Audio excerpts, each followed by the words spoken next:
11 अगस्त 1979 दोपहर 3:30 बजे का समय।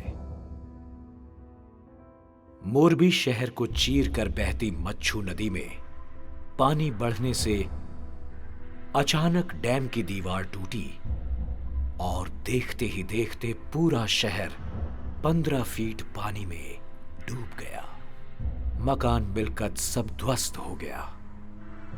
हजारों लोगों की मौत हो गई। पूरा शहर मानो स्मशान भूमि बनकर रह गया।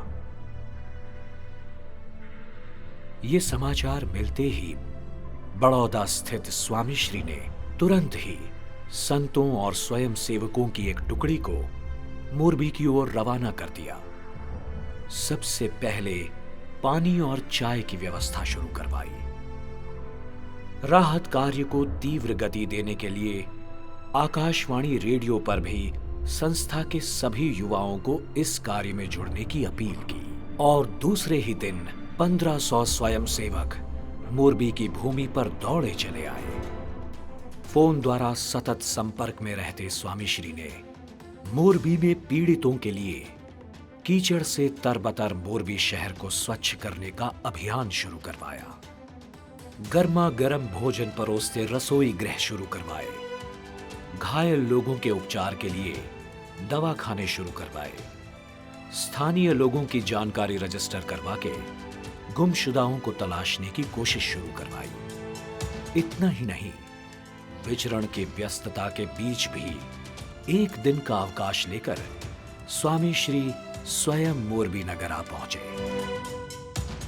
प्रमुख स्वामी महाराज जब मोरबी की मुलाकात के लिए पधारे तो उस समय उन्हें बहुत तेज बुखार था। सभी ने उनसे कहा कि बापा, इस समय आपको बहुत तेज बुखार है, ऐसी स्थिति में आप अगर यहाँ आएंगे तो आपको इन्फेक्शन होने की संभावना है, तो आप यहाँ न आए तो अच्छा है। इसके उपरांत कई जगहों पर सीढ़ियाँ चढ़ने उतरने में भी दिक्कतें थीं। वाहन कहीं जा सके ऐसा रास्ता भी नहीं था।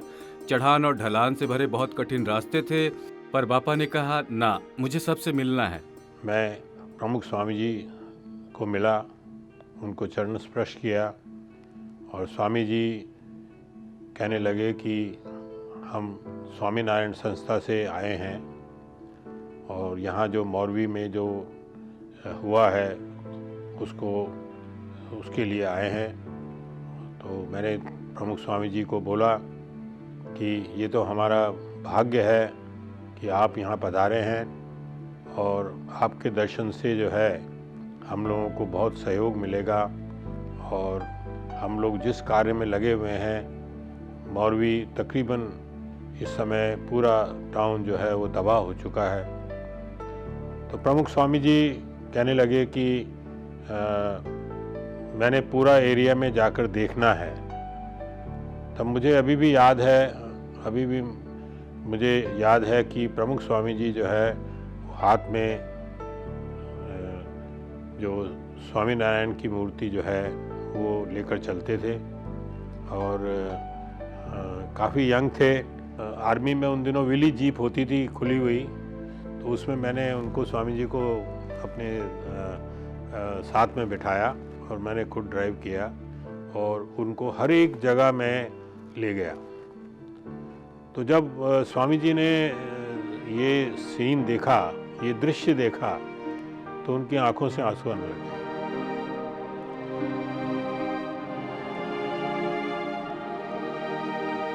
तो वो कहने लगे कि ये कैसे हो गया, ये तो बहुत कुदरत का ऐसा कोई भगवान की तरफ से आया है। तो स्वामी जी ने कहा, मुझे सभी जगहों पर जाना है जहाँ जहाँ भी स्वयंसेवकों की टुकड़ी काम करती थी। वहाँ पर जो मेजर थे वो भी बापा के साथ थे। उनको साथ लेकर हर जगह, कहीं कहीं तो जिनके कुटुंब चल बसे थे उन्हें जाकर भी मिले। अपने स्वयंसेवकों को भी बल मिले, प्रेरणा मिले।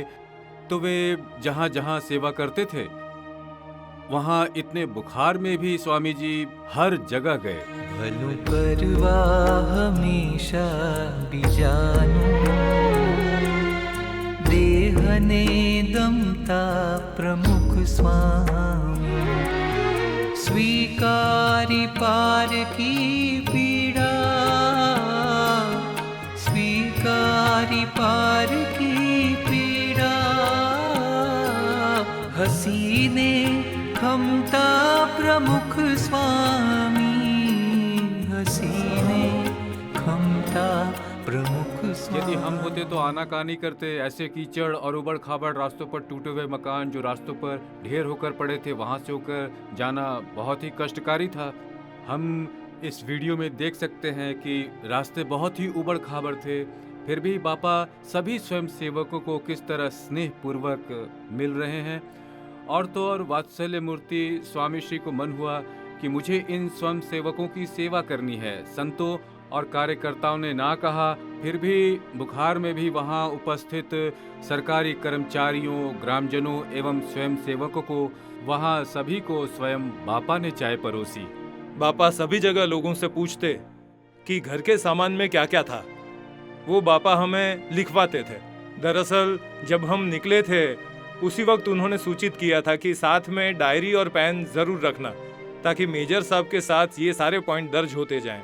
इन लोगों को कौन कौन सी चीजें हमें देने की जरूरत पड़ेगी वो भी बापा हमें याद करा के रास्ते में लिखवाते जाते थे। जब हम घर घर जाते थे तब बापा हमें निश्चित पूछते कि इसका मकान मालिक कौन है, घर के कितने सदस्यों की मौत हुई है। फिर उसे पास बुलाकर उसके मकान में पुष्प वृष्टि करके उसके रिश्तेदारों को आश्वासन देकर आशीर्वाद भी देते। ठाकुर जी के पुष्पों की अंजलि देकर उन्हें धीरज और हिम्मत देते और मृतकों की सद्गति के लिए प्रार्थना करते। उस समय स्वामी श्री के वहां उपस्थित रहने से उन लोगों को काफी बल मिला, नहीं तो वे काफी निराश हो गए थे। इस हादसे में कई लोगों के सगे संबंधी चल बसे थे, जिनके पशु चले गए हों, संपत्ति चली गई हो, वे सब निराश हो गए थे। पर प्रमुख स्वामी जी के आने से और उन्हें मिलने से और स्वामी जी ने जो आश्वासन दिया और जिस प्रेम से उनके साथ बातचीत की, उससे उन सभी के अंदर आत्मविश्वास जागा और फिर से उन सबको हिम्मत मिली और मदद रूप होने लगे। स्वामी ने कहा, अभी तो सेवा के कार्य में जुट जाओ, यही आपकी बड़ी सेवा होगी और दुख भी भूल जाओगे। और ये बात सच भी थी। गणोपकार मैना, गणोपकार मैना, हृदय रमता प्रमुख स्वामी, भलु करवा हमेशा बिजानी, देहने दमता प्रमुख स्वामी।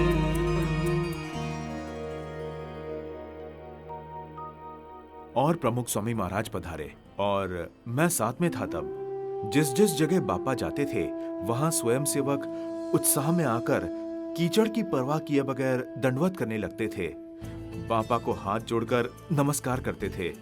बापा के आशीर्वाद लेने के लिए भावुक हो जाते थे। स्वामी जी वहाँ धोती संभालते हुए घर घर घूमे और अपने कार्यकर्ता जहाँ जहाँ सेवा कर रहे थे वो वहाँ पर आए।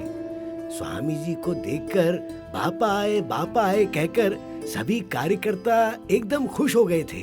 जो पूरा असरग्रस्त थे, जो भी विस्तार में हो, मुझे याद है वजयपुर विस्तार, कालिका प्लॉट विस्तार, धर्मागढ़ विस्तार, हर जगह पर जाकर उन्होंने उनके दुख दर्द बांटने का कार्य किया कि मैं आपके साथ हूँ, हम सब आपके साथ हैं। वो सचमुच बहुत ही कठिन कार्य था, क्योंकि उस समय जो असरग्रस्त लोग थे उनके मन में इस दुर्घटना का भारी सदमा था और इस सदमे को सामान्य स्थिति में बदलने के लिए जो शब्द, उसमें भी ऐसे महान वैश्विक संत, जिसे कह सकते हैं वैश्विक संत के शब्द ऐसा जादुई असर कर गए कि सचमुच मोरबी के लोगों को लगा कि हमारे दुख में सहभागी होने के लिए इस BAPS संस्था ने ये भव्य सेवा का अश्वमेघ यज्ञ का आरंभ किया है। ऐसे मौके पर प्रमुख स्वामी महाराज की उपस्थिति, ऐसा महान कार्य जो घर घर जाकर करना कोई विरल संत ही कर सकते हैं। छोटी छोटी जगह जहाँ जा भी नहीं सकते थे, ऐसे स्थल पर भी बापा कीचड़ से भरे रास्तों से गुजरे हैं।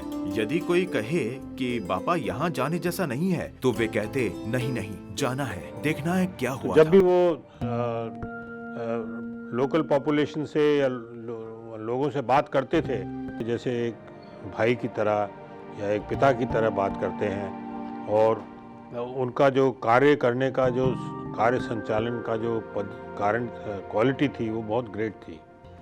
और हर जगह पर अगर वो जहाँ पर खाना बढ़ता था वहाँ पर खुद जाके चेक करते थे। वो खुद जाके देखते थे कि भाई क्या बन रहा है, कैसे बन रहा है, क्या सामान आ रहा है, क्यों सामान क्यों नहीं आ रहा है, और हमेशा उनका यही प्रयत्न रहता था कि किस प्रकार से सुधार किया जाए।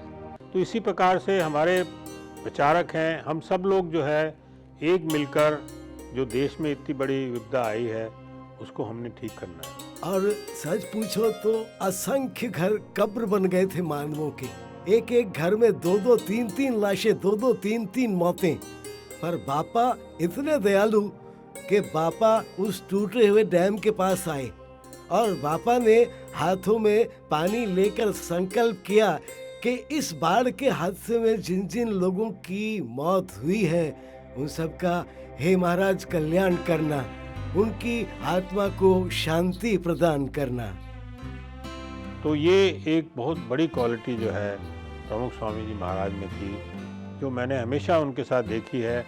वो आगे से आगे अग्रसर रहते थे और बहुत कम बोलते थे, बहुत विनम्र थे, लेकिन जो कार्य की जो क्षमता थी उनकी न थकने वाली क्षमता वो उनमें थी। सुबह से शाम तक जो है वो घूमते थे, अपने प्रचारकों को बताते थे, जो पीड़ित लोग हैं उनको सांत्वना देते थे, उनको बोलते थे सब कुछ ठीक हो जाएगा, प्रभु की कृपा से सब ठीक हो जाएगा। उस समय एक बार स्वामी जी के पास एक भाई जाकर पहुंचे थे, वो मुझे बराबर याद है, और एकदम रोने लगे। तो स्वामी जी ने पूछा क्यों, क्या हुआ? तो कहने लगे मेरा भतीजा यहाँ रहता था, उसका कोई पता नहीं है। फिर उसने जांच पड़ताल भी करवाई थी उस लापता के लिए, जिस भाई का घर डैमेज हो गया था ना उसकी। फिर निर्मल सिंह राणा उसे वहां लेकर गए। तुम्हें ये जो यादी है ना घायल ग्रस्तों की, वो हम तुम्हें बताएंगे। उस यादी में 2 की मौत हुई थी और 2 घायल हुए थे। उस समय वो जो व्यक्ति थे वो इतना खुश हो गए कि उसने कहा कि मुझे कल्पना नहीं थी कि इस तरह मुझे यहाँ मदद मिलेगी। मेरा ये सगा भतीजा मेरी आंखों के रतन जैसा था, क्योंकि अब मेरी कोई संतान नहीं थी, तो ये मेरे बेटे जैसा था। तुमने मेरी बहुत मदद की। स्वयं सेवक जब सेवा में जुड़ते तो उन्हें खुले पैरों में चलना होता था, तो कांच के टुकड़े, लोहे की कीले कई बार पैर में लग जाते थे। कई बार ऐसी कोई तीक्ष्ण वस्तु जिससे खून भी बहता था और चमड़ी डेड हो गई थी, तो पता ही नहीं चलता था कि मुझे कोई चोट लगी है। फिर जब बापा ने इन सबके पांव देखे तो प्रत्येक स्वयं सेवक के सिर पर बापा बार बार हाथ रखते जाते। हर एक स्वयं सेवक बालक की तरह बताते कि देखो बापा यहाँ लगा है, यहाँ लगा है। और फिर कुछ ऐसा तय हुआ कि अब सब पाँवों में पट्टे की तरह कपड़े बांध ले। फिर जहाँ से भी कुछ ऐसे कपड़े मिले उसे सभी स्वयं सेवकों ने पैरों में पट्टे बांध लिए, कपड़े फाड़ फाड़ कर उसे बांधकर सेवा पूरी की। केशु भाई भी आ गए और शाम को जो मीटिंग रखी थी 5 बजे, उसमें सभी स्वयं सेवकों को एकत्रित किए। सेवा कार्य थोड़ा जल्दी बंद करवाया क्योंकि हमें चिंता थी कि वो सारे डर गए हैं। तो सभी को बापा के आशीर्वाद मिले और केशु भाई ने भी बात की। बापा ने अंत में बल की बात की। સહજાન સ્વામી મહારાજની જય, અક્ષર પુરુષોત્તમ મહારાજની જય, શાસ્ત્રીજી મહારાજની જય, યોગીજી મહારાજની જય। આજે મોરબીને અંદર ખૂબ જ આ રીતે હોનારત થયેલી છે અને એના રાહત કાર્ય માટે આપણે સંસ્થાએ નિર્ણય કર્યા પ્રમાણે યુવકોને સંતો અગાઉથી આવી ગયા છે, પણ ત્યાર પછી પણ આ બધા આ પ્રમાણે અપીલ કરવા પ્રમાણે આવી ગયા છો, અહીંયા આગળ હાજર થયા છો, તો દરેકને ખાસ આ સેવાનું કાર્ય મળ્યું છે, તેથી મહારાજ ખૂબ રાજી થશે। શ્રીજી મહારાજે આપણને આવો સેવાનું કાર્ય પ્રથમ શીખવેલું છે અને શાસ્ત્રીમાં યોગીજી મહારાજે પણ આપણને એ રીતે પ્રેરણાઓ આપી છે। તો અત્યારે આ પ્રમાણે અહીંયા આગળ જે બધા આવ્યા છો એ તમામ બહુ સારી રીતે સેવાનું કાર્ય કરજો। એમાં આપણે બરાબર રીતે સેવા આપવાની છે। એમાં જે સેવા મળે એની અંદર આપણે કામ સાફ સુફીનું હોય, બીજું પણ કાર્ય હોય, અને ત્યાં આગળ જે આપણને સૂચનાઓ આપે એ પ્રમાણે દરેકે કાર્ય કરવું અને એમાં જરા પણ બીજો કોઈ વિચાર રાખવાનો નથી। આપણા કામકાજ બીજા ત્રીજા મૂકીને આવ્યા છે, ત્યાં ભગવાન બધું સંભાળશે અને ભગવાન કામ કરશે અને આ કાર્ય કરવામાં આપણને મહારાજ ખૂબ સહાયરૂપ થશે અને મદદરૂપ થશે। એટલે બળ રાખીને સર્વે આ કાર્ય કરવાનું છે। અત્યારે આપણે ઘરનો વિચાર કોઈ કરશો નહીં, પણ આ કાર્યનું જે આપણે કરવું છે એ આપણું ઘરનું છે અને ભગવાન રાજી કરવાનું આ કાર્ય છે. શ્રીજી મહારાજને રાજી કરવાનું આ કાર્ય છે એમ સમજીને સૌ તનતોડ રીતે કાર્ય મંડી પડજો અને તમામ સેવા બહુ સારી રીતે કરજો. અને આ સેવાથી શ્રીજી મહારાજ રાજી થશે, શાસ્ત્રીમાં યોગી મહારાજ પણ રાજી થશે અને આ સેવામાં સર્વને ખૂબ સારું બળ મળશે અને ભવિષ્યમાં પણ એવો આનંદ થશે. તો દરેક ખૂબ ઉત્સાહથી અહીંયા આવ્યા છો તો આપણને કદાચ બીજી અગવડ સગવડો પણ પડે, સુવાની, ખાવાની, બેસવાની, એની પણ પરવા કર્યા સિવાય આ એક સેવા જબરદસ્ત રીતે આપણને મળી છે, માટે બરાબર કરજો. અને આ પણ આપણું જ પોતાનું જ કાર્ય છે. આ કાર્ય આપણે જે કરીએ છીએ એ કંઈ કોઈને બતાવવા માટે નથી, અગર કોઈને ઉપકાર માટે પણ નથી, પણ કેવળ શ્રીજી મહારાજને રાજી કરવા માટે આપણે કરીએ છીએ એમ માનીને સર્વ ત્યાં આગળ આ રીતનું કાર્ય કરશો. और उस समय फिर बापा ने युवाओं को आदेश दिया कि कोई भी यहाँ से जाएगा नहीं और ये सारा काम पूरा करने के बाद ही यहाँ से निकले. इस प्रकार बापा के आशीर्वाद से और उनकी प्रेरणा से अपने सारे युवकों ने सारे शहर के अंदर जहाँ जहाँ इस प्रकार का नुकसान और जो विनाश हुआ था वो सब कुछ साफ सफाई, स्वच्छता करने की और जिस ढंग से सब नष्ट हुआ हो वो सब ठीक ठाक करने का, और ऐसा बहुत सारा काम था. लगभग 15 दिन तक सतत दिन और रात अपने स्वयं सेवक वहाँ ठहरे थे और सभी ने वहाँ सेवा की थी. प्रमुख स्वामी जी महाराज मेरे दिल में बसते हैं और वो हमेशा यही कहते थे कि ये सब प्रभु की माया है, सब प्रभु ने किया है, हम तो प्रभु के शिष्य हैं और जो प्रभु हमको बोलता है हम वो करते हैं. तो ये एक बहुत बड़ी क्वालिटी है. और उन्होंने कभी भी, मुझे अभी भी याद है कि कभी भी उन्होंने ये नहीं कहा कि ये कार्रवाई हमने की है या मैंने ये कार्रवाई करवाई है, ऐसा कभी. तो ये स्वामी जी की सबसे बड़ी जो क्वालिटी थी मेरे हिसाब से, एक तो बहुत ही विनम्र थे, बहुत कम बोलते थे और बहुत ज्ञान था उनमें, उनको हर एक चीज़ का पता था. प्रमुख स्वामी जी महाराज का एक बहुत बड़ा गुण जो था वो जन सेवा और प्रभु सेवा. नाउ प्रभु की सेवा तो सभी करते हैं, सभी संत करते हैं, सभी स्वामी करते हैं, सब करते हैं, लेकिन प्रमुख स्वामी जी का एक सबसे बड़ा गुण ये था कि जब भी ये आपदा आई, चाहे वो प्राकृतिक हो या कुछ इस प्रकार की आपदा आती हैं, उस टाइम उन्होंने जन सेवा को एक प्रभु सेवा के बराबर माना. तो ये प्रमुख स्वामी जी की उनकी सोच थी कि भाई किस प्रकार से ऑर्गेनाइज किया जाए. और इसी प्रकार सिविल एडमिनिस्ट्रेशन से young IAS, young IPS officer वहाँ पर आए. तो मुझे अभी भी याद है कि उस समय तक जो है पूरा मोरवी टाउन जो है वो आर्मी को अंडर दे दिया था.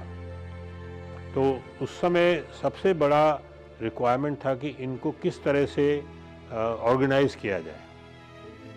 किसी भी कार्य को करने के लिए, चाहे वो सहायता का कार्य हो या कोई दूसरा उत्सव हो, उसके लिए ऑर्गेनाइजेशन बहुत ज़रूरी है. तो मैंने ये प्रमुख स्वामी जी से सीखा था, क्योंकि उन्होंने मुझे ये भी बताया था कि आप इनको इस प्रकार से लगाइए कि ताकि ज़्यादा से ज़्यादा सहायता यहाँ मोरवी में हो सके और जल्दी से जल्दी मोरवी का जो है वो अपने दोबारा ठीक हो जाए. 1500 के करीब स्वयंसेवक रात दिन राउंड द क्लॉक जब मोरबी की जनता के हमदर्द बनकर, चाहे वो सेवा का कार्य हो या फिर मृतदेह को निकालने का कार्य हो या फिर मलबा और कीचड़ हटाने का कार्य हो, वे सभी कार्य करते रहे.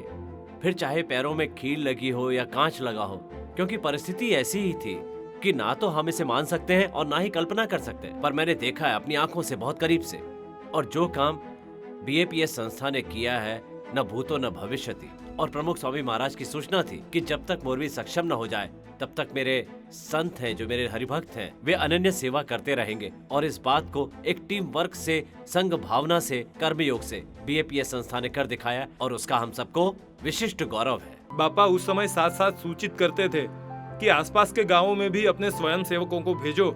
अब हम उलझन में थे कि ये सारे स्वयंसेवक यहाँ रहेंगे कि नहीं, उसकी हमें खबर नहीं. और बापा दूसरे प्रोग्राम की बात करते, तब हम थोड़ी हिम्मत हार जाते थे कि इन युवाओं में से गांव में सर्वे करने कौन जाएगा।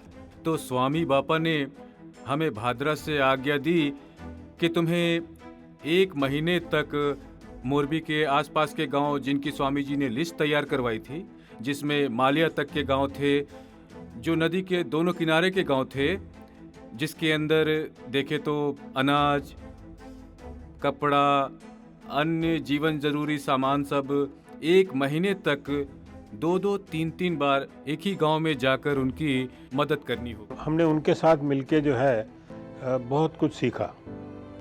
खास तौर पे बिना अपना प्रचार करते हुए आपने सेवा करनी है, और जो सेवा है वो ठीक जो पीड़ित लोग हैं उन पर पहुंचनी चाहिए, ना कि कोई आपने कोई एडवर्टाइज़ किया या ना कोई कुछ किया।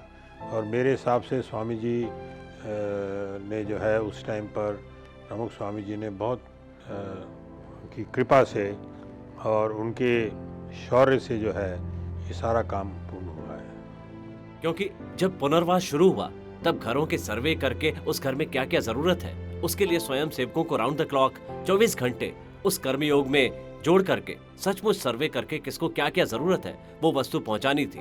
वो सचमुच कठिन कार्य था और वो कार्य बीएपीएस संस्था ने पूज्य प्रमुख स्वामी महाराज के आशीर्वाद से अच्छी तरह से कर दिखाया है। कदाचित समय की धारा में समय चलता रहेगा, अनेक नए प्रकल्प भी आते रहेंगे, परंतु प्रमुख स्वामी महाराज की दृष्टि सचमुच मोरबी की धरा पर पड़ी। मैं तो सचमुच ये मानता हूँ कि उनके पुनीत चरणों से मोरबी फिर एक बार फिनिक्स पक्षी की तरह राख में से पुनर्जीवित हुआ है और आज एक ग्लोबल सिटी बन चुका है। पर उसके पीछे जो अभूतपूर्व पुरुषार्थ है वो बीएपीएस संस्था का है, जो कभी नजरअंदाज नहीं कर सकते, जो सचमुच गौरव की बात है। आज कई साल हो चुके हैं इस बात को, 40 साल भी हो चुके हैं, लेकिन तब भी प्रमुख स्वामी जी हमेशा हमारे हृदय में बसते हैं और मैं उनको हमेशा याद करता हूँ और हमेशा याद करता रहूँगा। कोटि कोटि वंदन है गुरुवर, परम सुखकारी परम सुखकारी। कोटि कोटि वंदन है गुरुवर, संत हितकारी संत हितकारी। प्रमुख स्वामी सुखकारी जय हो जय हो, संत परम हितकारी जय हो जय हो। प्रमुख स्वामी सुखकारी जय हो, संत परम हितकारी।